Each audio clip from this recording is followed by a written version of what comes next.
Olá, pessoal. Estamos aqui mais uma vez para darmos continuidade ao nosso estudo da mediunidade, onde nós estamos baseando no livro Mediunidade e Evolução, Martins Peralva. Hoje o nosso estudo será do capítulo 31, Materialização. Ora no horto, antes da crucificação, assinalando a presença de enviados divinos, Emmanuel. Na transfiguração do Tabor, relatada no Evangelho, e que se reporta Emmanuel, Jesus aparece diante de seus discípulos atônitos, com as vestes resplandecentes e sobremodo brancas, como nenhum lavandeiro na terra as poderia alvejar. Transfiguração. Ele vem aqui referindo a um aspecto que foi verificado por Tiago, Pedro e João. Eles estavam ali no Monte Tabor, o monte mais alto daquela localidade, né? Eles estavam ali nessa reunião espiritual junto com Jesus e eles verificaram que ele estava transcendendo luz, né? As vestes dele eram muito alvas, de modo que na terra não teria como nenhum lavandeiro promover aquela brancura, né? E eles ficaram encantados, maravilhados com essa transfiguração de Jesus. E a gente lê a respeito de transfiguração, nós principalmente aí no Cultivadores do Evangelho, que estamos estudando as faculdades mediúnicas, né? Aí a gente pega essa palavra e busca qual que é o significado dela dentro do contexto da doutrina espírita, e a gente usa de recurso o Livro dos Médiuns. No Livro dos Médiuns, na página 110, nós temos a seguinte definição de transfiguração. A transfiguração pode ocorrer em certos casos por uma simples contração muscular que dá à fisionomia expressão muito diferente a ponto de tornar a pessoa irreconhecível. Seguindo, ele nos dá mais uma noção do que é essa transfiguração, que é a teoria do perispírito nos vai pôr no caminho. Admite-se, em princípio, que o espírito pode dar a seu perispírito todas as aparências, que por uma modificação das disposições moleculares pode lhe dar a visibilidade, a tangibilidade e a consequência opacidade, que o perispírito de uma pessoa viva, fora do corpo, pode passar pelas mesmas transformações e que essa mudança de estado se realiza por meio da combinação dos fluidos. Ora, Jesus fora o médium dos médiuns, né? Jesus, enquanto esteve conosco sobre a terra, é para nós o médium de Deus, a face revelada de Deus para a humanidade. Ele reunia ali todas as características e faculdades medianímicas na mais nobre e sublime de suas características, né? Seguindo a leitura de Martins Peralva, ele ainda continua. Estava lá na reunião do Monte Tabor. Elias e Moisés, materializados, confabulam com o Senhor. Eis uma das mais belas reuniões espíritas do Novo Testamento. Interessante. Elias e Moisés materializado. Mais uma palavra que às vezes para muitos de nós foge ao sentido de compreensão. Essa passagem nós vamos encontrar também na Gênese, na página de número 335. Isso, item 43 e 44. Ele fala exatamente dessa passagem, onde estavam os discípulos e aconteceu ali a transfiguração de Jesus e a materialização de Moisés e Elias. Ainda na Gênese, nós temos a seguinte definição para essas duas faculdades medianímicas, que é a materialização e a transfiguração. Nós estamos usando a Gênesis de 1868, que é a quinta edição.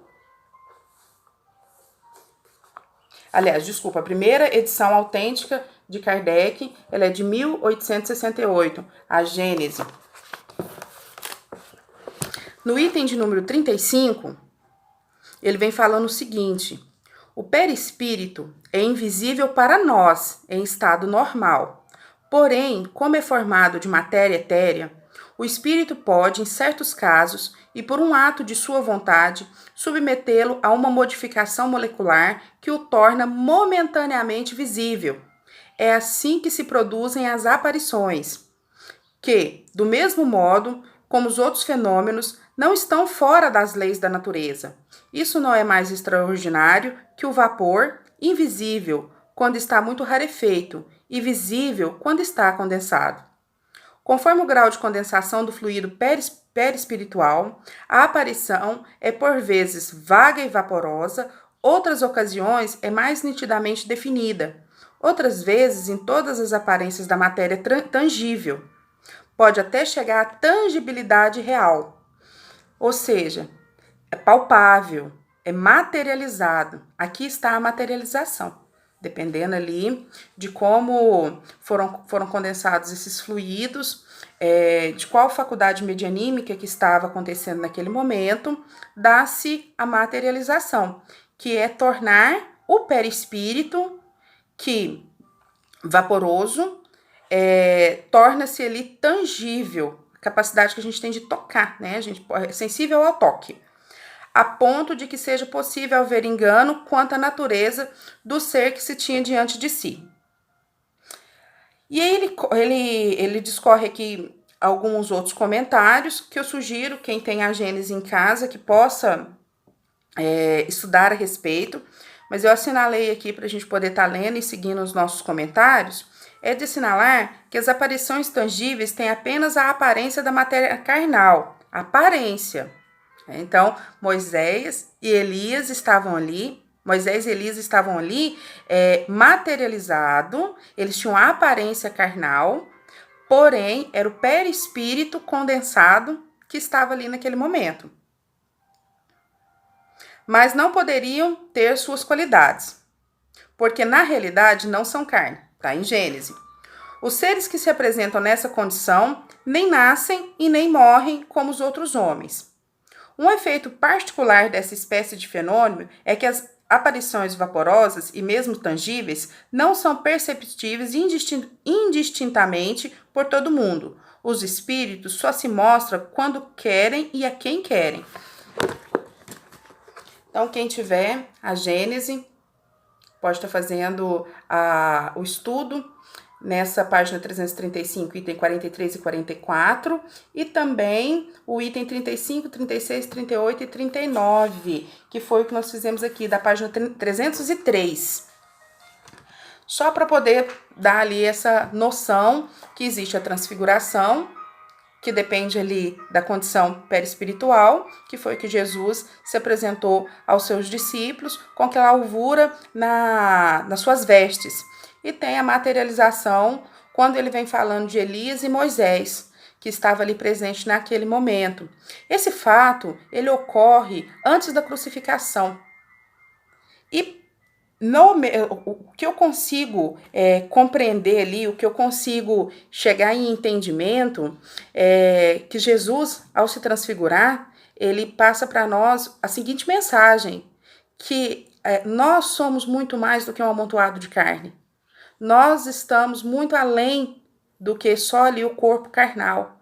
Ele mostra que a capacidade espiritual, que a verdadeira vida é no plano espiritual. Que ali é que a luz se reveste, é ali que a luz incide na sua maior pureza. Ou o contrário também, né?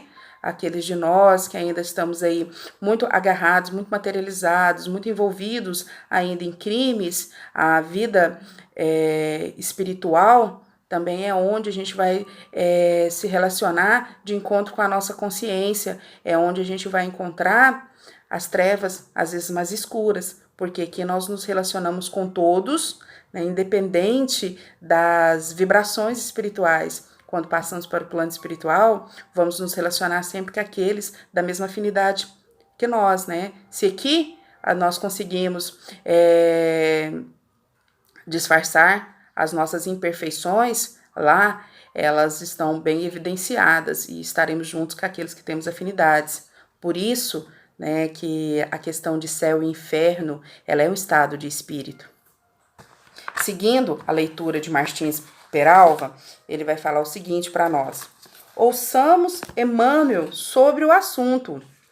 No Tabor, contemplamos a grande lição de que o homem deve viver a sua existência no mundo, sabendo que pertence ao céu, por sua sagrada origem, sendo indispensável desse modo que se desmaterialize a todos os instantes, para que se desenvolva em amor e sabedoria, na sagrada exteriorização da virtude celeste, cujos germes lhes dormitam no coração.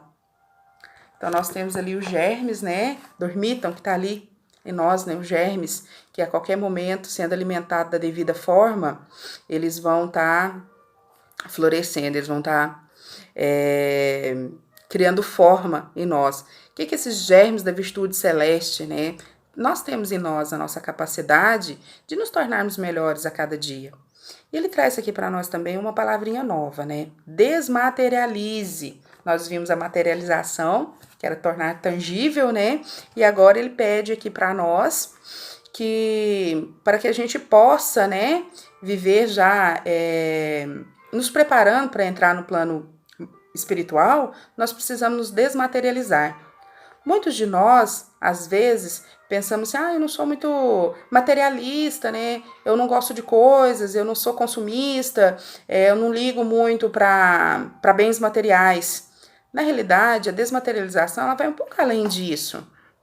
Nós somos materialistas quando deixamos que as nossas vontades, que os nossos desejos, que nós sabemos ser nocivos para a nossa saúde moral, mental e corporal, ela sobreponha as nossas vontades, as nossas capacidades de recusa. Ou seja, um exemplo simples, quando abusamos do álcool, da bebida, da comida, né? E sabemos que isso faz mal para nós, nesse momento nós estamos deixando que os nossos desejos, as nossas vontades se sobreponham. Fale por nós que o corpo, que a matéria que está ali suscetível a prazeres, ela se sobreponha àquilo que é o certo, que é o correto, que seria o saudável para nós. Nesse ponto também, nesse aspecto, estamos sendo materialistas. Somos materialistas ainda quando apegamos demasiadamente na nossa família, nos nossos filhos, né? Que queremos eles para nós, debaixo ali das nossas asas, que achamos também que somos donos dos nossos parceiros, que caminham aí conosco aí, pela vida, nossos companheiros de vida, quando nós achamos que eles têm que pensar como nós, que nós não aceitamos hora nenhuma que ele pense diferente, que ele seja um ser diferente, que ele esteja em outro estágio evolutivo, que nós, nesse momento também nós somos materialistas. Quando somos egoístas, quando somos orgulhosos, vaidosos, tudo isso que denota a importância primeira da matéria e não do espírito, nós estamos arraigados aí, materializados. Buscando o Consolador, Emmanuel traz para nós um ensinamento grandioso. No item 225, como entender a salvação da alma e como consegui-la? Ora, a alma é o espírito encarnado. Então, fora perguntado para Emmanuel, como entender a salvação da alma e como consegui-la? Ou seja, como conseguir desmaterializar, né? E ele responde, dentro das claridades espirituais que o Consolador vem espalhando nos bastidores religiosos e filosóficos do mundo, temos de traduzir o conceito de salvação por iluminação de si mesma, a caminho das mais elevadas aquisições e realizações do infinito. Considerando esse aspecto real do problema de salvação da alma, somos compelidos a reconhecer que, se a providência divina movimentou todos os recursos indispensáveis ao progresso material do homem físico na Terra, o Evangelho de Jesus é a dádiva suprema do céu para a redenção do homem espiritual, em marcha para o amor e sabedoria universais. Jesus é o modelo supremo. O Evangelho é o roteiro para a ascensão de todos os espíritos em luta, o aprendizado na Terra para os planos superiores do ilimitado. De sua aplicação decorre a luz do Espírito. No turbilhão das tarefas de cada dia, lembrai a afirmativa do Senhor: Eu sou o caminho, a verdade e a vida. Se vos cercam as tentações de autoridade e poder, de fortuna e inteligência, recordai ainda as palavras: Ninguém pode vir ao Pai senão por mim. E se vos sentis tocado pelo sopro frio da adversidade e da dor, se estáis sobrecarregado de trabalhos no mundo, buscai ouvi-lo sempre no hino da alma. Quem deseja encontrar o reino de Deus, tome a sua cruz e siga os meus passos. Então aqui, na pergunta de número 225 do Consolador, ele dá ali um roteiro para nós, de como que a gente pode nos desmaterializar. E a gente começa ali por lembrar o capítulo 6 do Evangelho, onde o Espírito da Verdade fala para nós: Espírita, 2 novos ensinamentos vos dou. Amai-vos, eis o primeiro. Instruí-vos, eis o segundo. Então, para que a gente possa ter consciência, ampliar a nossa consciência de nós mesmos, para que nós possamos nos iluminar, nós precisamos buscar o conhecimento. Conhecereis a verdade e ela vos libertará. É libertador quando a gente consegue compreender, quando a gente consegue chegar no entendimento que ele vai ser revolucionário nas nossas vidas, que ele vai ali mudar o roteiro daquilo que a gente estava traçando, que muitas vezes a gente está pegando um caminho que é o mais difícil, o caminho da porta larga. Às vezes a gente precisa aprender a entrar no caminho da porta estreita para ver uma paisagem mais bela. E para isso, a gente só consegue quando a gente está estudando, quando nós estamos nos instruindo, Seguindo a leitura de Martins Peralta, nós vamos encontrar o seguinte: os companheiros de Jesus participaram de legítima reunião de materialização. Nós já aprendemos o que é a materialização, que se tornar tangível em perispírito, E deixamos aí no começo do vídeo as instruções da onde que a gente pode compreender mais a respeito desse tema. Livro dos Médiuns, a Gênese. Foram eles, Pedro, Tiago e João, testemunha de autêntico fenômeno mediúnico. Elias e Moisés revestiram-se de corpos tangíveis, organizados com elementos fluídicos do ambiente e do laboratório da vida mais alta. Nos dias de hoje, nas reuniões espíritas, as entidades também se materializam com frequência. Corporificam-se para rever, abraçar, confabular com parentes, amigos e conhecidos que permanecem no mundo terreno, trazendo-lhes jubilosos a consoladora certeza de que a vida continua além da desencarnação. Só quando a gente começa a estudar que a gente verifica que muitos aspectos que foram relatados e trazidos para nós, tanto no Velho Testamento quanto no Novo Testamento, fazem parte das leis naturais. Muitas vezes que foi entregue para nós essas histórias, esses acontecimentos, esses fatos, foram nos entregues como um milagre, como sendo algo extraordinário, que fogem à regra da natureza, às leis da natureza. Sendo Jesus a perfeição, a face revelada de Deus, ele não ia contradizer e nem fazer nada que fosse a derrogada das leis de Deus, as leis da natureza. Então, o que ele fez é tudo explicado entre as leis da natureza. Basta a gente compreender, basta a gente ter a noção que a gente não tem o alcance de tudo, de todo conhecimento, que aquilo que a gente consegue ver de acordo ali com os nossos 5 sentidos, é o que a gente consegue ver em matéria. Tem muita coisa que a gente não consegue ver com os olhos da carne, que a gente não consegue ali escutar. Existem sons que a gente não consegue ouvir, existem paisagens que os olhos da matéria não consegue alcançar. Então, existe um mundo além dos nossos 5 sentidos, né? Seria muito orgulhoso e egoísta da nossa parte imaginar que só existe vida inteligente aqui na Terra, que Deus criou o universo inteiro e habitou apenas o nosso planeta. Então, para isso, a gente precisa estudar. Quando a gente recorda as passagens de Jesus pela Terra, de acordo com o Novo Testamento, nós vamos ver aí diversidades de fenômenos mediúnicos. A começar por Zacarias, né? Quando o anjo, na definição de Kardec, é espírito puro, quando o anjo aparece para Zacarias anunciando o nascimento de João Batista, quando esse mesmo anjo aparece para Maria, anunciando ali a chegada de Jesus Cristo, que esse emissário celeste divino no qual ela trazia no ventre, quando esse mesmo anjo aparece em sonho para José, deixando ele ali mais tranquilo quanto à chegada de Jesus. Nós temos ali também o magnetismo de Jesus quando transforma a água em vinho, que também é explicado, estudado, que a gente consegue chegar na compreensão do que ocorreu ali naquele momento. Quantas vezes ele não conversa ali com os desencarnados, quantas vezes ali ele nos traz essas demonstrações, né? Teve ali essa passagem também do Tabor, que foi a que a gente está estudando agora. Tem também um aviso dele para Pedro, quando o alerta que ele seria tentado, induzido à queda, né? Tem também a parte quando ele se materializa e caminha no caminho de Emaús, quando ele surge em espírito no caminho de Damasco. Então, assim, é uma série. Ali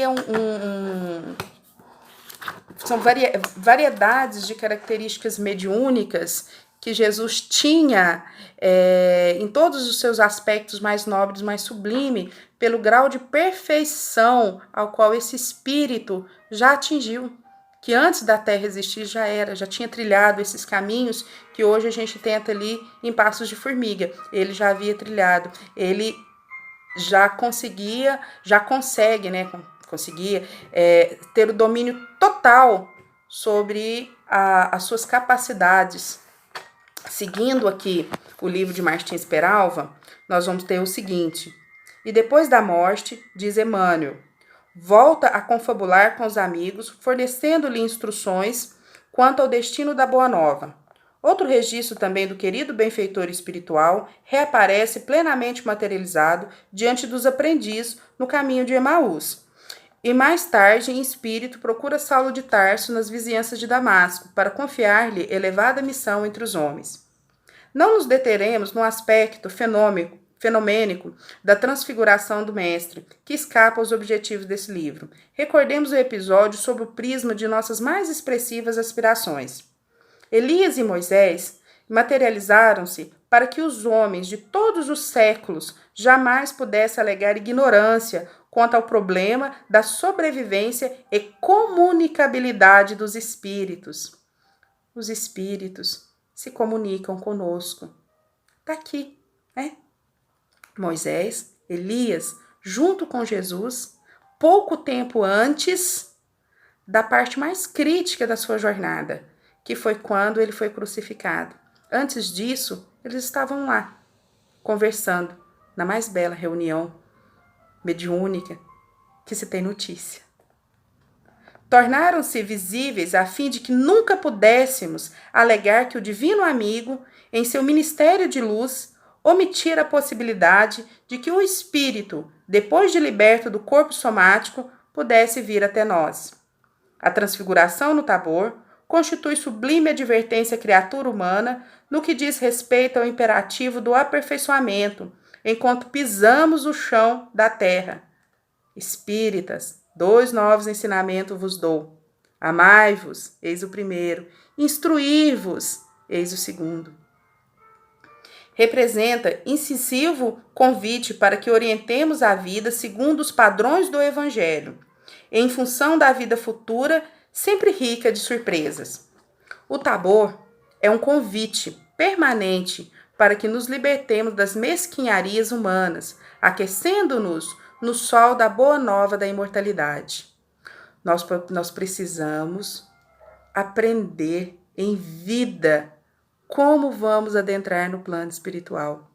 Nós precisamos selecionar as nossas sementes, buscar munir-nos de instrução para que possamos sair dessa vida melhor do que entramos e chegar no plano espiritual com um pouco mais de esclarecimento para que possamos viver essa vida real, que a vida real é lá. Aqui é uma viagem, é uma passagem, é uma prova, né? São breves instantes que nós temos para poder aprender, para poder evoluirmos, mas a vida verdadeira é lá. Jesus, confabulando com Elias e Moisés, convoca a humanidade para o esforço da sublimação, parecendo dizer: humanidade, sofre, luta, ama, perdoa e trabalha.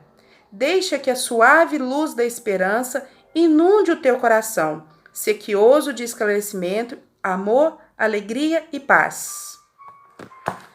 Quando a gente faz essa leitura, essa compreensão, e bem na parte aqui introdutória, aonde ele vai começar nessa leitura, ele cita Emmanuel naquela passagem, ora no horto antes da crucificação, assinalando a presença de enviados divinos.